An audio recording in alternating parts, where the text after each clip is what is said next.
Hello, everyone. How are you? I'm here to let you know what happened on episode 2 of LA Brea. About the sinkhole that happened in Los Angeles. The show's on CTV. Definitely a good show to worth watching, checking it out. I want to talk about the people that's in the sinkhole. Eve, Sam the doctor, and Ty, the guy who was going to kill himself with the handgun, are chased by saber-toothed tigers after they just found the ambulance and the medical supplies they need for Joss and the antibiotics. Um, Ty shoots one of the saber-tooth tigers dead with his pistol.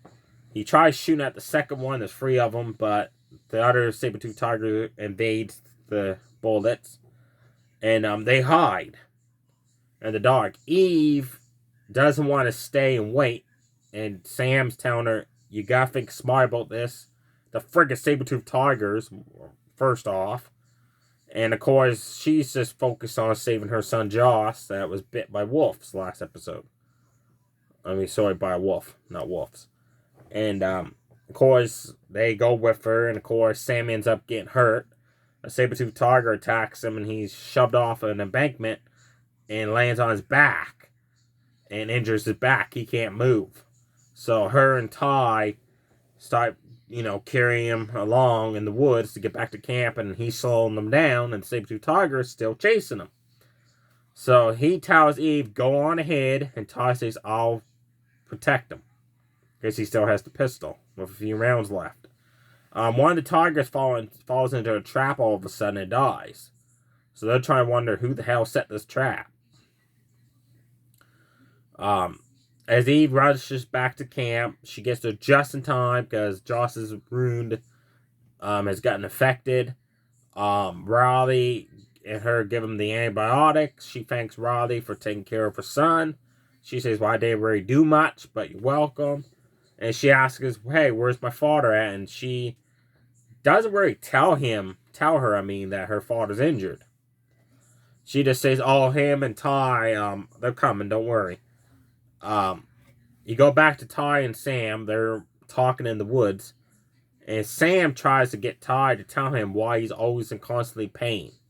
Like, every step he takes, it hurts and all that. And Ty says, "I'm not telling you nothing about my medical issue."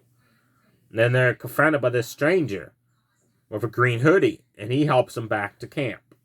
Now, back at camp, the cop is trying to charge her cell phone. She's going by one vehicle to the next, trying to charge it up.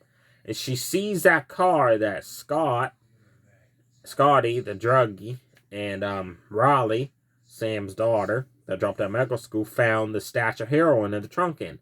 She knows that vehicle because she goes right to that trunk and opens it up and sees the drugs, so she closes it.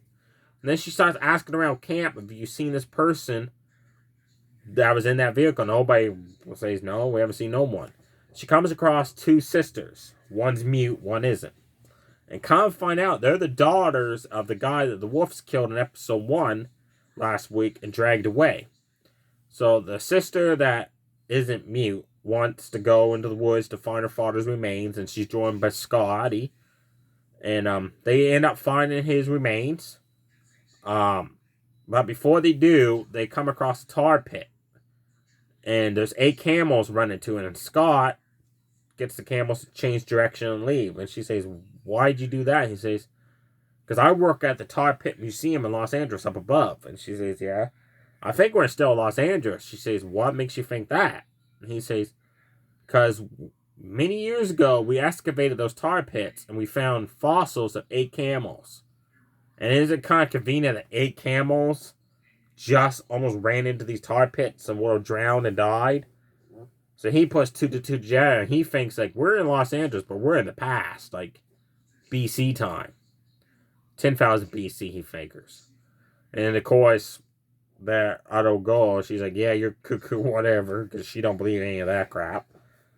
They find her father's remains. One arm's completely chewed off by the wolves, but somebody put rocks around his body. And it's the same, if you look at it, it's the handprint logo from the rock from previous episode. So she buries her father. She goes back to camp. She finds out that she asked the cop to take care of her sister, the mute one. And her sister, the cop, basically told these 2 other guys, "Hey, take care of this girl for me."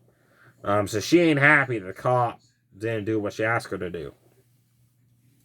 And come find out, the other sister isn't mute at all. She just pretended to be.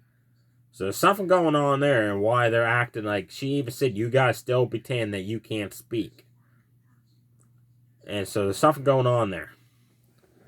Back at camp, Ty, the stranger, brings Sam back into camp, and the cop recognizes the guy as the guy that she's looking for. So she confronts him, and they talk away from the others. And come find out that's her son. And she's from Illinois, and he asked her, how the hell did you end up in Los Angeles? She said, I was following you. I got lead you in Los Angeles doing a drug deal.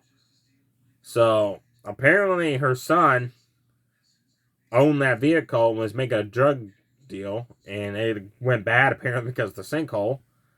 And her son leaves and tells her, stay away from me. And come find out her son's name is Lucas.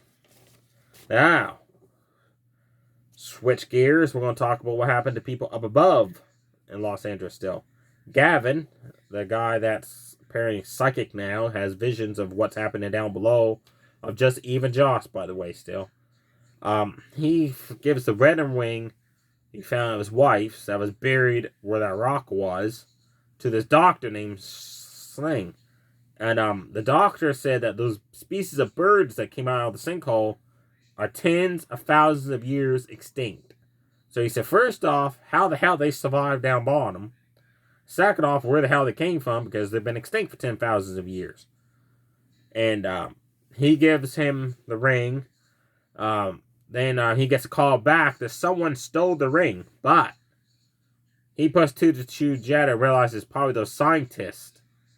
And sure enough, as he goes to leave to confront them, Izzy, and I guess it's her aunt, is the doctor that's helping Gavin out, come across these two agents, and they took Gavin away.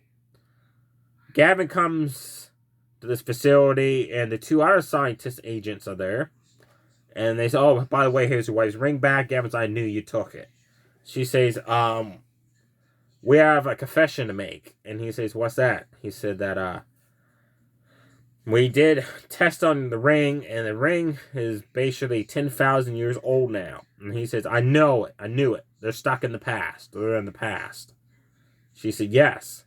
And she said, there's also something else you know. When 2018, when your plane crashed in the desert, there's a reason why it crashed. And kind of find out, there was another sinkhole that happened in 2018 around that desert area. And people died. The same green light, so they just put it off as a odd thing. But then there's other sinkhole happened in Los Angeles, the same green light below. Now these animals and all that. So she says, your family is alive, but somehow they're sucked in the past, like 10,000 BC time. So she said, we're going to mount a rescue mission, and we want you to fly the chopper because you're a pilot. And he wants to know, Gavin wants to know how he's connected with his visions. She says it must have been some kind of anomaly that happened when you were in the desert around where the other sinkhole happened. Now, Gavin goes away, and the other agent asks the female one, he says, I know why you're so gung-ho on this rescue mission, but the chances are slim. You don't know what they're talking about yet. I think the way that she's acting, the other agent, that she lost someone in that desert area that fell in that sinkhole in 2018, and she wrote them off as dead, but now she realized they could be alive down below, stuck in the past. So that's why she's determined to go down there and rescue these people. That's my opinion. Let me know below why you think that female agent is so determined to get down that sinkhole now all of a sudden, and what the connection is with the other one. And also let me know below if you're watching this show what you thought of episode 2. I thought the saber-tooth tigers were very well made. CGI I liked that. Stay safe, everybody. Too sweet. Bye.